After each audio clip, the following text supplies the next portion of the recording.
ናቲና ልዑል ተገናኙ። ናቲ የልዑል ስልክ አልሰራለት ብሎ ዝም ብሎ እየሄደ ባለበት ሰዓት እንዳጋጣሚ ልዑል ቁጭ ብሎ አሁን ወንድሜን እንዴት ነው የማገኘው? የግዴታ ሰው መግደል አለብኝ ማለት ነው እያለ ቁጭ ብሎ እያሰበበት ባለ ሰዓት እንዳጋጣሚ ተገዝ ብሎ ሲያልፍ ብቻ ወንድሜ እንዳይሆን ብሎ ወንድሜ ናቲ በሚለው ሰዓት ናቲም ዘወር ሲል ፊት ለፊት ከልዑል ጋር ተገጣጠሙ። ወንድሜ አገኘሁ፣ የሆነ ነገር አላደረጉም፣ ደርሽብሃለሁ እያሉ እንግዲህ ሁለታቸውም ተቃቅበው በለቅሶ ሲላቀሱ ነበረ። አሁን ላይ ደግሞ እድልና ኢዛና የሚያደርጉት ግራ ገብቷቸው ሁለታቸውም ተደዋውለው እየተመካከሩ ይገኛሉ። እድል እንኳ ምንም ኢዛናን ባትቀበለውም ነገር ግን የናቲ በህይወት መኖርና ናቲ እንዳመለጠ ሲነግራት በጣም ነበር የደነገጠችው። እሷ አሁን ላይ መረጃ እያጠፋፋች ባለችበት ሰዓት ናቲ ደግሞ ሌላ ተጨማሪ መውጣቱ በጣም አስጨንቋታል። ምክንያቱም ናቲ ከወጣ ሁሉም ነገር እንደሚበላሽበት በደንብ ታውቀዋለች። ናቲ ማንም የሚችለውና የሚያሸንፈው አይደለም። ከወንድሙ በላይ በጣም ኃይለኛ እንደሆነ እሷም ኢዛናም ጠንቅቀው ስለሚያውቁ በጣም እያስጨነቃቸው ነው። ነገር ግን እነሱ ኢዛናን ያመጣው ሀሳብ ልዑልን ማገት ነበረ። ነገር ግን ቀድመው እነሱ ተገናኝተዋል። ደስ የሚለው ነገር ማለት ነው የሁላቸውም የእድልና የኢዛና ሴራ በሚገባ ከሽፏል ማለት ነው። እንግዲህ ከአሁን በፊት አቤል እድል ወደ ደውል ብላ አስደውላው ነበረ። እንግዲህ ሁላችንም እንደምናውቀው አቢኒ ጋር አቢኒም በሚገባ ተንኮል እንደሆነ ወጥመድ እንደሆነ ቢያውቅም ነገር ግን እመጣለሁ ብሎ ቀጥሮት ነበረ። አቤል አማራጭ ስላጣ ስልኩን ዘግቶ ጠፍቶ ነበረ። ግን የእህቱ ጉዳይ አላስቀምጥ አላስተኛ ስላለው እድልንም ሳያማክራት በቀጥታ ወደ አቢኒ ጋር ደውሎ በድጋሚ እንገናኝ ብሎ ሲቀጥረው አሁን ላይ ብቻችንን መሄድ የለብንም ብላ ዜማ ስልኩን አንስታ ወደ ኢንስፔክተር ቃላብ ጋር ደውላለት ነበረ። ቃላብም ችግር የለውም ወደዛ ወደ ቦታው ሂዳችሁ እናንተም እኔም እዛው ሄዳለሁ እንገናኝ ብሎ ስልክ ዘግቶ ነበረ። ስልክ ዘግቶ ካጨረሰ በኋላ አቤኒ እና ዜማ በጣም እያወሩ ስላሳለፉት ነገር አሁን ላይ ደግሞ አዲስ እቅድ ማውጣት እንዳለባቸው እየተመካከሩ ባሉበት ሰዓት ድጋሚ ደውሎ ዛሬ ብትቀር የመጨረሻ ነው የሚሆነው፣ ዜማን በህይወት አታገኛትም ብሎ ድጋሚ ሲያስፈራራው ይሄ ልጅ በጣም ነው የቸኮለው። ምን ያክል እንደዚህ የያዘው ነገር ምን ያክል እርግጠኛ የሆነ በቃ ልክ እጁ ላይ እኮ የሆነ ነገር ያለ ነው የሚመስለው። በተደጋጋሚ ሲደውል በጣም ይገርማል። ብቻ ማንነቱን ለማወቅ በጣም ነው የጓጓሁት እያለ ይገኛል በዚህ ሰዓት አቢኒ ማለት ነው። እውነት እንግዲህ አቢኒ አሁን ላይ ከአቤል ጋር ሲገናኝ ያዳ እጁ እንዳለበት እንዲያስብ ይረዳዋል። ምክንያቱም ያዳና እሱ የአቤልን እህት ያዳ ስለሚወዳት ኑሃም ከነሱ ጋር ትኖርበታለች ብሎ ያው አንድ ጥርጣሬ ይሆንለታል። በእርግጠኝነት አቢኒ በአሁን ሰዓት ላይ እስካሁን ድረስ ያዳ እዚህ ጉዳይ ላይ እንዳለበት እርግጠኛ አልሆነም። ያዳ በጭራሽ እዚህ ውስጥ ይኖራል ብሎ አላሰበም። አሁንም እንደዛው ነው፣ አስተሳሰቡ አልተቀየረም ማለት ነው። እንግዲህ ዜማ ሁኔታዎቹን እየሆኑ እንዴት እንደሚሆኑ በትክክል ዝም ብለህ መመልከት ነው አቢኒ ብላ ስትነግረው እሱማ እናያለን፣ ግን የእውነት ያዳ እዚህ ቦታ ላይ እጁ ካለበት ብቻ አላውቅም ምን እንደሚፈጠር እያለ ለዜማ ሲነግራት ነበረ። ምናልባችም ሊሆን ይችላል አቢኒ፣ አይሆንም አትበል፣ ሊሆንም ስለሚችል ቢያንስ ከወዲሁ ብታስብበት ጥሩ ነው። ዛሬ ሰዓት እኮ በጣም አስቸጋሪ ነው።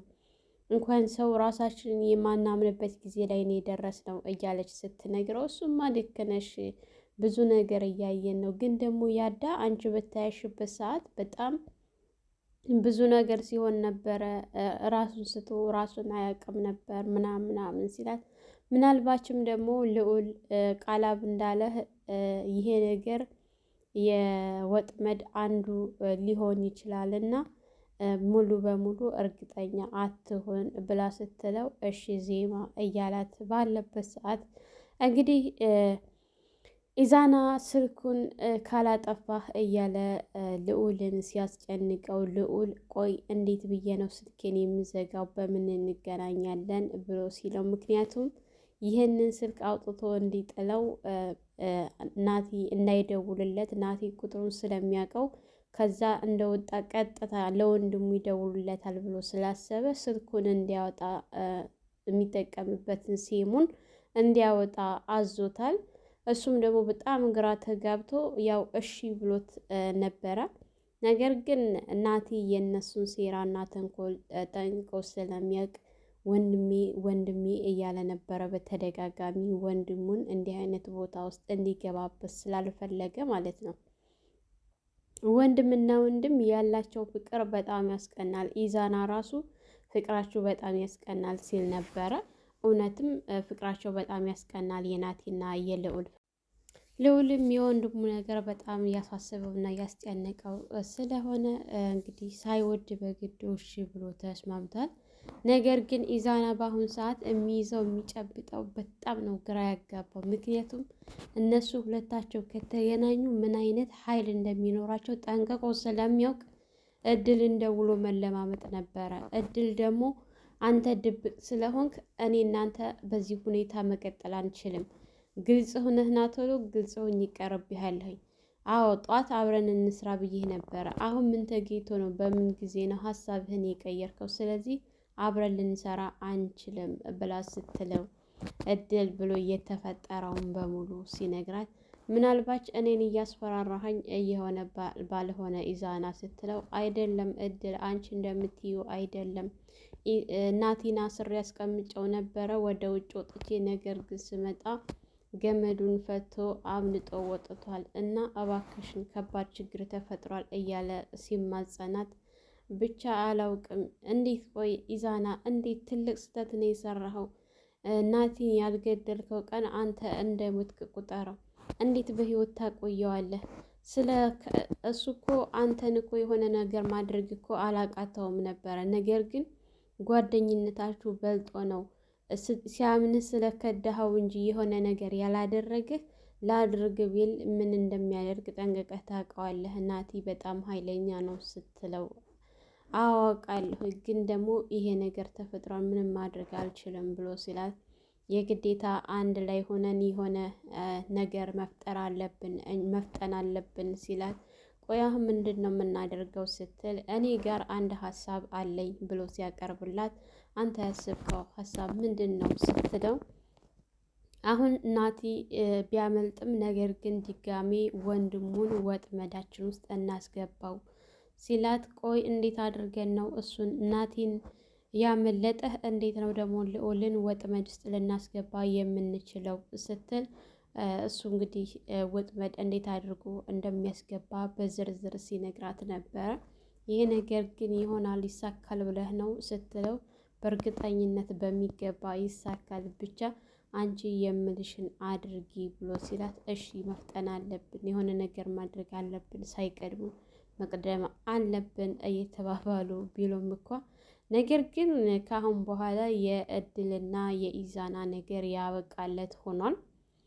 እንግዲህ ኢንስፔክተር አላማው እንኳ ምንም ባይገባንም በአሁን ሰዓት እውነት ከነዚህ ማጋ ነው ወይስ ደግሞ ከእድል ጋር ለገንዘብ ብሎ ነው የመጣው?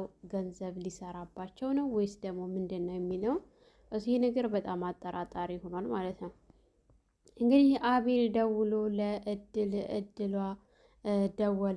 ደውዬለት እኮ ዛሬ እንገናኝ ብየዋለሁኝ ብሎ ሲል አቤል ለምን እኔን ሳትደውልና ሳታማክረኝ እንደዚህ ታደርጋለህ? ከባድ ነገር ነው አሁን ያደረከው። ነገሮች እኮ በፍጥነት መሆን የለባቸውም። ቀስ ብለህ ተረጋግተህ ነበረ ማድረግ ያለብህ። ሳታማክረኝ እንዴት ይሄን ነገር ታደርጋለህ? ስትል አጥፍቻለሁ ብሎ ሲጠይቃት በትክክል በጣም ነው ያጠፋው። አሁንም ቢሆን ደውለህ እንዳትመጣ ብለህ ንገረው፣ የሆነ ችግር ተፈጥሯል ብለህ በለውና በሌላ ጊዜ እናደርገዋለን። እስኪ አትቸኩል፣ ተረጋጋ። እህትህ እንደሆን አንዴ ሙታለች ብላ ስትለው እህቴ መቼም ቢሆን ልትሞት አትችልም። እህቴ ከሞተች አንደኛችሁን በህይወት አትተርፉም፣ ሁላችሁንም እጨርሳችኋለሁ ብሎ ሲዝትባት፣ ነገር ግን እሷ አሁን ሰዓት ላይ የአቤል ጉዳይ አላሳሰባትም። ያሳሰባት የናቲ መጥፋት ነው። ናቲ ቢያገኛት ያደረጉበት ስቃዩ እየታያት ስለሆነ ያ ነገር ምንድን ነው የሚፈጠርብኝ እያለች በጣም እያሰበች እና እየተጨነቀች ነው በአሁን ሰዓት ላይ ማለት ነው። ነገሮቹን በሱ ዙሪያ ቀለል አድርገዋለች።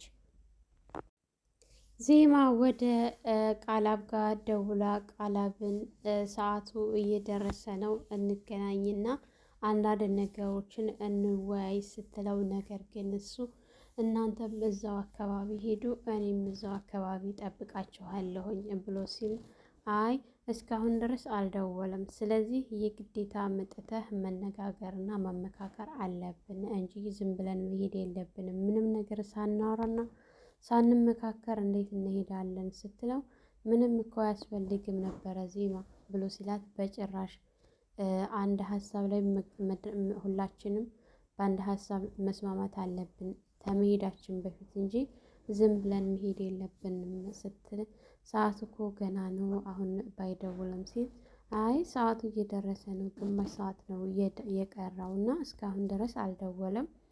ካልደወለም ግን ዞሮ ተገናኝተን ብናወራ ይሻላል ስትለው፣ እንደሱ ይሻላል ዜማ ሲላት፣ አዎ ይሻላል፣ እንግዲያውስ አንድ የምደርስበት ቦታ አለ፣ እዛ ቦታ ደርሼ እመጣለሁ፣ የት ነው ያለሽው ብሎ ሲላት፣ እዛው ጠዋት የነበርኩበት ቦታ ነው ያለሁትና ወደዛ መምጣት ትችላለህ ስትል፣ እሺ ነበረ ያለችው ማለት ነው። እሱ ግን በጭራሽ እነሱን ማግኘት አልፈልግም።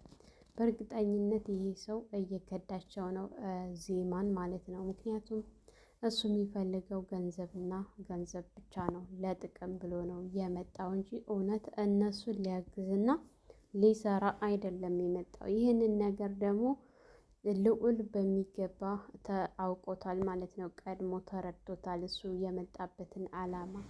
አንዳንድ መረጃዎችንም ወደ አካባቢው ደውሎ ለማጣራት እንደቻለው እሱን ለጥቅም እንጂ የሚሰራው እውነት ለሰዎች የሰዎች ህመምና የሰዎች ስቃይ አስቦ አስጨንቆት አይደለም የመጣው ወደዚህ ስፍራ ማለት ነው። የእውነት ለህግ የሚሰራ ቢሆንም ተጨማሪ ለህግ አካላት እንድትነግሪ ያዝሽ ነበረ ብሏት ነበረ ልዑል ከዚህ በፊት። እንግዲህ ደስ የሚለው ነገር በህይወት መውጣቱ ናቲ በጣም ነው የሚያስደስተው። አሁን ሰዓት ላይ ኢዛና ናቲን እንዲሁም ደግሞ ዜማን ገለናት ብለው ድል ለያዳ አርድታው ነበር። ነገር ግን ደስ የሚለው ነገር ሁለታቸውም ምንም ሳይሆኑ በህይወት መውጣታቸው በጣም የሚያስደስትና የሚያስደስት ነገር ነው ማለት ነው። ሁለታቸውም ደግሞ ከዚህ በስተጀርባ ያለውን ሰውዬ እስካሁን ድረስ ማን እንደሆነ አያውቁም። እድልም የምታውቀው ነገር የላትም። እንዲሁም ደግሞ ናቲም የሚያውቀው ነገር የለም። በእርግጠኝነት ናቲና ልዑል አንድ ላይ ከተገናኙ ሶስተኛው ወገን ማን እንደሆነ ለማወቅ በጣም ቀላል ነው የሚሆንላቸው። እነሱ ብዙ ነገር መስራት ይችላሉ አንድ ላይ ከሆኑ።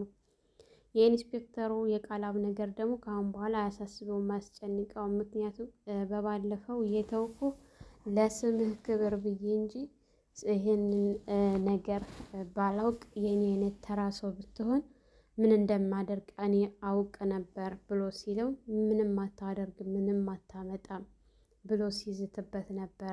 በእርግጠኝነት ካሁን በኋላ በመንገዱ ቢገባ አይተውም። ቃላብ የመጨረሻ ይሆንለታል። የመጣበት ዓላማ ክንትው ብሎ እንደሚታይ በእርግጠኝነት ነው ማለት ነው። አቤኒ ራሱ እየተጠራጠረው ነው። ምክንያቱም አቤኒ እንዲጠራጠረው ያደረገው ነገር አንደኛ ነገር ምንድን ነው? አንድ ላይ እንዲገናኙ አልፈለግም እሱ ማለት ነው። ልዑል እንኳን ይህን ነገር ብቻዋን ከምትጋፈጠው ለምን ተገናኝታችሁ አንድ ላይ አትጋፈጡም ብሎ ሲነግራት፣ በተደጋጋሚ እሱ ወዳለበት ቦታ እየሄደች ስታለቅስ ምናምን እንደዚህ ከምትሰቃይ እሱም ከሚሰቃይ ተገናኝታችሁ ነገሮችን አንድ ላይ ተጋፈጡ ብሏት ነበረ። እሷ ነበረች አይ ያለችው እንጂ ማለት ነው። ስለዚህ አቢኒ ይሄንን ነገር ሲያውቅ ቃላብ ለምን አላማ እንደመጣ እሱ ራሱ ግራ ገብቶታል። እንዳታገኙ ያለበት ምክንያት ምንድን ነው? ለምንድን ነው? ብቻ ይሄ ነገር ለኛ ከነሱም አልፎ ለኛም ጥያቄ ነው የሆነብን ማለት ነው። ወደፊት እንግዲህ የመጣበት አላማ ይታወቃል። አንድ ለገንዘብ ወይም ደግሞ ለሰራው ስራ እስከዛሬ ለሰራቸው መጥፎ ስራዎች እነዚህን ስራ አጋልጦ እውነታው ላይ ደርሶ ለህግ የሚያቀርብ ይሆናል ማለት ነው። ሰላም ሰላም! ውድና የተከበራችሁ የቻናላችን ቤተሰቦች እንኳን ሰላም መጣችሁ። ለአሚራ ዩቱብ አዲስ የሆናችሁ ላይክ፣ ሸር፣ ሰብስክራይብ በማድረግ ቤተሰብ እንድትሆኑ እያልኩኝ ለዛሬ የነበረን ይህን ይመስል ነበረ። በሌላ ቪዲዮ ተመልሼ እስከምመጣም በያላችሁበት ፈጣሪ ጠብቃችሁ ሀገራችንን ሰላም ያድርግልን፣ ወጥቶ ከመቅረት ይጠብቀን እያልኩ በዚሁ ሰናበታችኋለሁ። መልካም ቆይታ ይሁንላችሁ።